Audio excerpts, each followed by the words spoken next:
ইউলাদু আলা ফিতরাতিল ইসলাম, প্রতিটি নবজাতক শিশু যারা জন্মগ্রহণ করে, কেউ কাফির হয়ে জন্মগ্রহণ করে না, কেউ নাস্তিক হয়ে জন্মগ্রহণ করে না, কেউ মুশরিক হয়ে জন্মগ্রহণ করে না। ইল্লা আন্না আবাওয়াইহি, জন্মগ্রহণ করে আলা ফিতরাতিল ইসলাম, ইসলামী ভাবাপন্ন হয়ে তাওহীদের উপর ভিত্তি করে তাদের জন্ম হয়।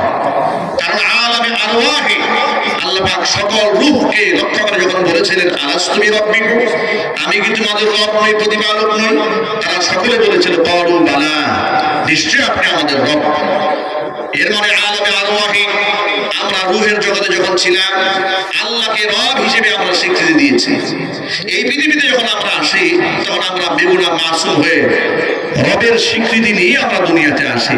আল্লাহর নবী সাল্লাল্লাহু আলাইহি ওয়াসাল্লাম বলেছেন, মানুষ যেহেতু আল্লাহর ফিতরাত, দ্বীনের ফিতরাতের উপর জন্মগ্রহণ করে দুনিয়াতে আসে, সুতরাং তার পরিবেশ তাকে নষ্ট বানিয়ে দেয়, বাবা মা নষ্ট বানিয়ে দেয়।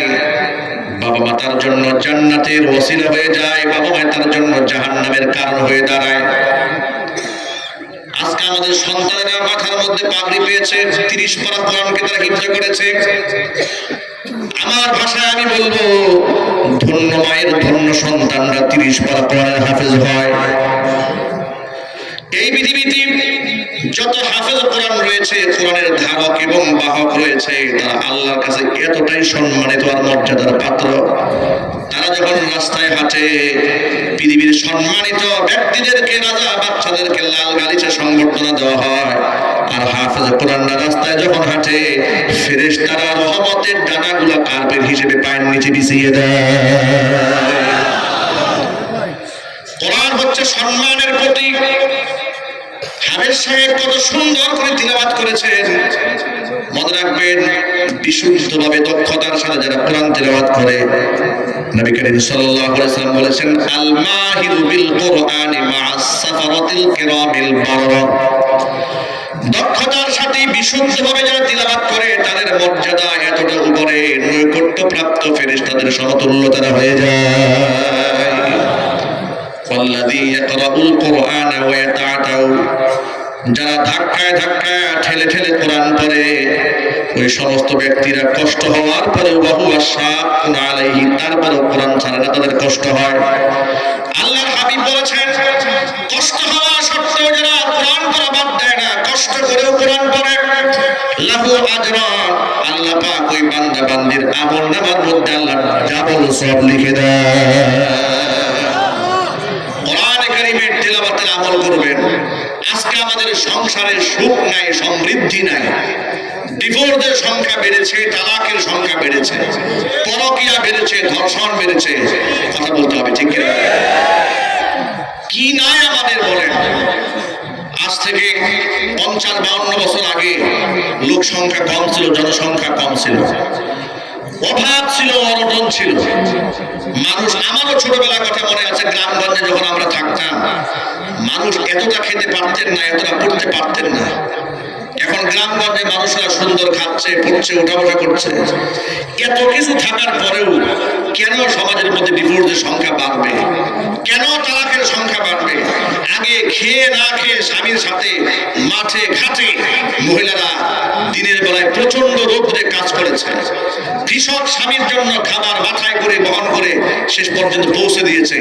এত কষ্টে জীবিকা নির্বাহ করেছে, সংসার করেছে, 5-7টা সন্তানের জনক জননী হয়েছে। সংসারে এত অভাব থাকার পরেও তালাক হয়নি, ডিভোর্স হয়নি। আর এখন ঘরের মধ্যে এসি আছে, ডিসি আছে, ফ্রিজ আছে, লাক্সারিয়াস সব ইকুইপমেন্ট আছে। জীবনকে এত সুন্দর করে রাঙানো যায়, সেই সংসারের মধ্যে দাও দাও করে আগুন জ্বলে কেন? কথা বলতে হবে, ঠিক কিনা? যদি বলেন সব আছে, সুখ নাই, কারণটা কি? সব আছে, সুখ নাই, তার কারণটা আমি যেটা আইডেন্টিফাই করেছি, লক্ষ্য করে শোনেন। আপনারা যারা সচেতন মানুষ, ইতিমধ্যে আপনারা সংবাদ পেয়েছেন, সুইডেনে একটা যন্ত্র আবিষ্কার করা হয়েছে। এটাকে বলা হয় তারা মৃত্যু পট বানানো হয়েছে। ছোট্ট একটা কাবারের মতো বানিয়েছে, মৃত্যু পট। 1 মিনিটের মধ্যে বিনা যন্ত্রণায় আত্মহত্যা করার সুবর্ণ সুযোগ আছে। পত্রিকাতে পেলাম যে এটা এমন একটা যন্ত্র তারা আবিষ্কার করেছে, যদি কেউ আত্মহত্যা করতে চায় বিষ খায়া নাক দিয়ে মুখ দিয়ে ফেলা বের করার দরকার নেই। মানে তুমি তো মরবে, যেহেতু তোমার মরতেই যেহেতু মরে চায়, এই যন্ত্রের মধ্যে আসো, 1 মিনিটে ঠান্ডা মাথায় মরে যাবে। পত্রিকায় পড়ে কতক্ষণ হাসলাম আর কতক্ষণ চিন্তা করলাম যে আচ্ছা, সুইডেনে তারা যে এটা বানালো, এত উন্নত কান্ট্রি সুইডেন, সেখানে তাদের জীবনযাপন অনেক উন্নত, তাদের জীবিকা নির্বাহটা অনেক উন্নত, রাস্তাঘাট, সুয়ারেজ ড্রেন, সবুজ শ্যামলিময় আচ্ছাদিত দেশ সব আছে, কিন্তু তারা মরতে চায় কেন? কেন আত্মহত্যা করতে চায় তারা? আত্মহত্যা তো করতে যাবে গরিব বাংলাদেশের লোকেরা হিসেবে অনুযায়ী, পাগলের সংখ্যা এই দেশে বেশি হওয়ার কথা, কিন্তু ওদের দেশে সব আছে, ওরা পাগল হয় কেন? ওরা আত্মহত্যা করে মরতে চায় কেন? কথা বলেন, ঠিক কিনা বলেন? এই যন্ত্র ওরা কেন আবিষ্কার করে? গাজীপুরের, আমি নাম বলবো না, বিরাট এক বড় লোক, আজ থেকে 10-12 বছর আগের কথা, বিরাট লাক্সারিয়াস এক বাড়ি বানিয়েছে, 2008 সালের কথা, অনেক বছর আগের কথা। সেই সময় তার ল্যান্ড ক্রুজার প্রাডো গাড়ি কিনেছে, তখন অ্যাভেলেবেল এগুলো দেখা যেত না। এত সুন্দর একটা অট্টালিকা করেছে। আমি নিজে, যেহেতু আমার যেখানে অবস্থান করতাম সেখান থেকে কাছে, সে বাড়িতে আমরাও দেখতে গেছি। এলাকার মানুষ বলতো ইনি হচ্ছেন গাজীপুরের সবচেয়ে সুখী মানুষ, তার গাড়ি আছে, বাড়ি আছে, নারী আছে, সব আছে। কিছুদিন পরে আমি শুনতে পেলাম এই ভদ্রলোক বউয়ের উড়না গলার মধ্যে পেঁচিয়ে ফ্যানের সাথে ঝুলে আত্মহত্যা করতে গেছে। আল্লাহ পাক কোনো মতে বাঁচিয়ে দিয়েছে। এলাকার মধ্যে জানাশোনা হয়ে গেল, বিরাট বদনাম ছড়ায় বলল যে অমুকে আত্মহত্যা করতে মরতে গেছে। তথ্য তালাশ করে দেখি উনি কেন মরতে গেল জানেন? মরতে গিয়েছে, তার ঘর আছে, বাড়ি আছে, সংসার আছে, সব আছে, তার বউ নিজের গাড়ির ড্রাইভারের সাথে পালাই গেছে। বউকে জিজ্ঞেস করা হলো তুমি পালালে কেন? এমন শিল্পপতি স্বামী রেখে তুমি ড্রাইভারের সাথে পালালে? বলে কেন পালাবো না? উনি শিল্পপতি হলে কি হবে? উনি তো পরনারীতে আসক্ত। উনি বাড়ির ছাদের উপরে ইয়াবা ট্যাবলেটের আসর জমিয়েছে, উনি মদের আসর জমিয়েছে, গাঁজার আসর জমিয়েছে। আপনারা বাহির থেকে চাকচিক্য দেখলে কি হবে, কিন্তু ঘরের মধ্যে জাহান্নামের আগুন জ্বলে, এটা তো আপনারা দেখেন না। আমার সেদিন মনে পড়েছে, মানুষ আলহাকুমুত তাকাসুর হাত্তা যুরতুমুল মাকাবির, মানুষ প্রাচুর্যের অহংকার মানুষকে উদাসীন এবং গাফিল করে দিয়েছে। কথা বলতে হবে, ঠিক কিনা বলেন? মনে রাখবেন ভাইরা আমার, গাড়ি বাড়ি নারী সব থাকার পরেও তারা আত্মহত্যা করে মরতে চায় কেন? তার কারণ হচ্ছে গাড়ি বাড়ি এগুলা হচ্ছে সুখের উপকরণ বটে, কিন্তু সুখের মালিক নয়। সুখের মালিককে আরো জোরে বলেন, সুখের মালিক আল্লাহ রাব্বুল আলামিন। কোরআন বলেছে আলা বিযিকরিল্লাহি তাতমাইন্নুল কুলুব। মনে রেখো, আল্লাহর জিকিরে অন্তর প্রশান্তি লাভ করে। জোরে বলেন সুবহানাল্লাহ। আল্লাহর সাথে সম্পর্ক বানান। আপনাকে নিরাপত্তা দেওয়ার জন্য কোনো লোক লাগবে না, কোনো লোক দিয়ে আপনাকে পাহারা দিতে হবে না। স্বয়ং আল্লাহ রাব্বুল আলামিন আপনার নিরাপত্তার ব্যবস্থা আল্লাহর পক্ষ থেকে নিজেই করে নেবেন। ঘরের মধ্যে সুখ নাই কেন দেখেন? আমার ছোটবেলার কথা এখনো মনে পড়ে। ছোট্টবেলায় যখন আমি প্রাইমারি স্কুলে পড়তাম, স্পষ্ট মনে আছে, ফজরের নামাজটা আমি জামাতের সাথে মসজিদে গিয়ে তখন আদায় করেছি। শিশুকালে জামাতে নামাজ পড়তাম এবং কায়দা নিয়ে, বড় লম্বা কায়দা নিয়ে দূরে মক্তবে ফুরকানিয়া মাদ্রাসায় যেতাম। সকালবেলা মক্তবের ক্লাস শেষ করে যখন বাড়ি ফিরতাম, তখন আমরা আমাদের কানে, নিজ কানে আওয়াজ শুনতে পেতাম। আমাদের মা, আমাদের চাচি, আমাদের দাদি, তারা গুনগুন করে কোরআন তেলাওয়াত করছে। তাদের তেলাওয়াতের সেই গুনগুন আওয়াজ ঘরের বাহির থেকে শোনা যেত। আজকে আমাদের ঘরের মধ্যে আছে টেলিভিশন, ঘরের মধ্যে আছে ডিশ অ্যান্টিনা, যার দরুন ঘরের মধ্যে রাত 12টা, 1টা, 2টা পর্যন্ত নাটক চলে, সিনেমা চলে। রাত 2টা, 3টা পর্যন্ত নাটক আর সিনেমা যে ঘরে চলে ওই ঘরের মধ্যে তো ফজরের নামাজ হওয়ার প্রশ্নই আসে না। সব আছে, এসি আছে, ফ্রিজ আছে, মডার্ন ইকুইপমেন্ট সব আছে, হাই লাক্সারিয়াস লাইফ লিড করার পরেও ঘরের মধ্যে সুখ নাই, ঘরের মধ্যে শান্তি নাই। মা বোনেরা কথাগুলো মনোযোগ সহকারে শোনেন, বাবারাও কথাগুলো গুরুত্ব সহকারে শোনেন। যদি ঘরের মধ্যে শান্তি কায়েম করতে মনে চায়, এই সন্তানেরা যেভাবে কোরআন কারীম আজমতের সাথে তেলাওয়াত করছে, এই যে ছোট্ট ছোট্ট মাসুম বাচ্চারা মাথার মধ্যে আছে পাগড়ি পেয়েছে, আপনারা কি মনে করেন এটা ফেরেশতা এসে এক ধাক্কা দিয়ে পেটের মধ্যে ঢুকাই দিয়েছে? এটাকে অর্জন করতে গিয়ে কি পরিমাণ স্ট্রাগল করতে হয়েছে, কত সংগ্রাম করতে হয়েছে।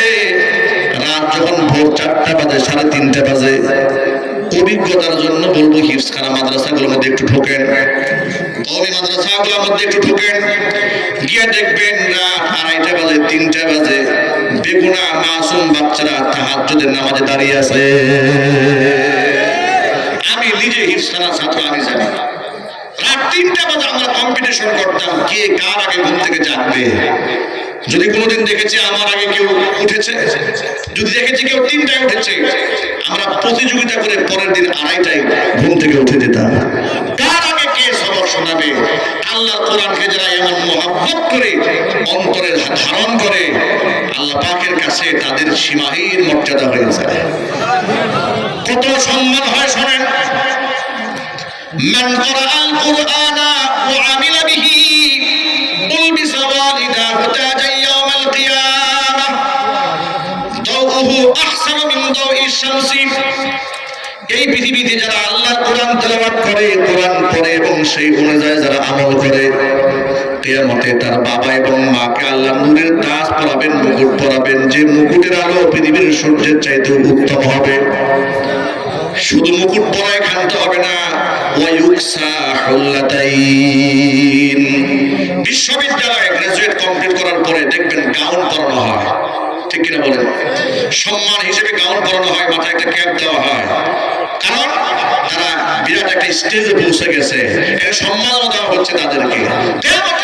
আল্লাহর পক্ষ থেকে হাফেজ কোরআনের বাবা এবং মাকে গাউন পরানো হবে।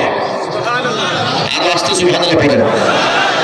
তবে সেই গাউনটা আমাদের দেশের পলিথিনের প্লাস্টিকের কাপড়ের গাউন নয়। কেমন গাউন পরাবে? কোরআন হাদিস থেকে শোনেন। আল্লাহ নবী বলেন ওয়ায়ুকসা হুল্লাতাইন, এমন গাউন এমন পোশাক এদেরকে পরানো হবে লা তাকুমু লাহুমাদ দুনিয়া, এত দামি সেই পোশাকের মূল্য হবে, নবী যে বলেছেন গোটা পৃথিবী বিক্রি করলেও সেই পোশাকের মূল্য দেওয়া যাবে না। বাবা মারা এই পোশাক পরে খুব প্রাউড ফিল করতে থাকবে, গর্ববোধ করতে থাকবে এবং অবাক হবে, বিস্মিত হবে। তারা জিজ্ঞেস করবে বিমা কাসাইটা না, আল্লাহ কি আমল করলাম এত দামের পোশাক আমাদেরকে তুমি পরালে, কি করেছে দুনিয়াতে? ফায়ুকালু লাহুমা, আল্লাহর পক্ষ থেকে জবাব দেওয়া বলা হবে বিআখযি ওয়ালাদিকুমাল কুরআন, তোমাদের সন্তানরা কোরআন পড়েছিল আর তোমরা সন্তানদেরকে কোরআনের ধারক এবং বাহক বানিয়েছিলে বিধায় আজকে তোমাদেরকে এই সম্মানের পোশাক পরিয়ে দেওয়া হলো। এমন সম্মাননা আল্লাহর পক্ষ থেকে আমাদের পেতে মনে চায় না ভাই? কার পেতে মনে চায়? হাত থেকে তো কার কার মনে চায়? আল্লাহ তুমি আমাদের সকলকে সম্মানিত করো, আমাদের ঘরে ঘরে 30 পারা করে হাফেজ তৈরি করে দাও, জোরে করো আমিন। ছোটবেলাতে 11-12 বছর বয়সে আমি নিজে হাফেজ হয়েছি। মনে আছে সারা জীবনের নাম ধরে লোকেরা আমাদেরকে খুব কম দেখেছে। বয়স 11, লোকেরা কি বলতো জানেন? হাফেজ সাহেব এদিকে আসেন, সুবহানাল্লাহ বলেন। সাহেব বলতো 11 বছর বয়স আমাদেরকে। মসজিদে গিয়েছি, নামাজের পেছনে দাঁড়িয়ে আছি, কেউ দেখেছে মুসল্লিরা এরকম টেনে আসতো, হাফেজ সাহেব আপনি পেছনে দাঁড়িয়েছেন কেন? ছোট মানুষ তো পেছনে দাঁড়িয়ে আছে, যদি আবার ধমক দিয়ে পাঠায় দেয়। এক মসজিদে গিয়েছি নামাজ পড়তে, কাশিম পড়ে, তখন আমি ছোট, আমি হিফজ শেষ করে ফেলেছি। তো তারা তো আর চিনে না আমি হাফেজ হয়েছি। সামনের কাতারের বড় বড় মুসল্লিদের সাথে আমি আসরের নামাজে দাঁড়িয়েছি। পুরা কাতার কমপ্লিট হওয়ার পরে এক মুরব্বী আমাকে টান দিয়ে পিছনে দিয়ে দিচ্ছে। ছোট মানুষ সামনে দাঁড়ায় চলে না, নামাজে দাঁড়ানো অবস্থায় আমার তুমি ছোটবেলা সামনে দাঁড়িয়েছো কেন? পিছনে দিয়ে দিয়েছে, চিনে নেয়। যারা চিনেছে তারা টেনে আমার সামনে নিয়ে গেছে। হাফেজ সাহেব সামনে আসেন, সুবহানাল্লাহ বলবেন না? আমি এটা আমার ক্রেডিট বর্ণনা করার জন্য বলি নাই, আল্লাহু রাব্বিল কাবা। আবার কি ক্রেডিট থাকতে পারে? এতটুকুন বাচ্চা ছিলাম, লোকের আমাদেরকে সাহেব বলে ডাকতো। এই সম্মান কার পক্ষ থেকে এসেছে? আল্লাহর পক্ষ থেকে এসেছে। আপনি যদি আপনার সন্তানকে সম্মানিত দেখতে চান, কোরআনের সাথে তার সম্পর্ক জুড়ে দেন। সুবহানাল্লাহ। লোকেরা বলবে, কি বলবে? আপনাদেরকে কয়েকটা শব্দ শিখাই দেবে। লোকেরা যা যা বলে এই সমাজে, লোকেরা বলে এ কোন মায়ের সন্তান এত সুন্দর কোরআন পড়ে? আমার ঠিক কিনা বলেন? দেখেন, ছেলে ভালো করেছে, মা দোয়া পেয়ে যাচ্ছে। কেমন মায়ের সন্তান এটা?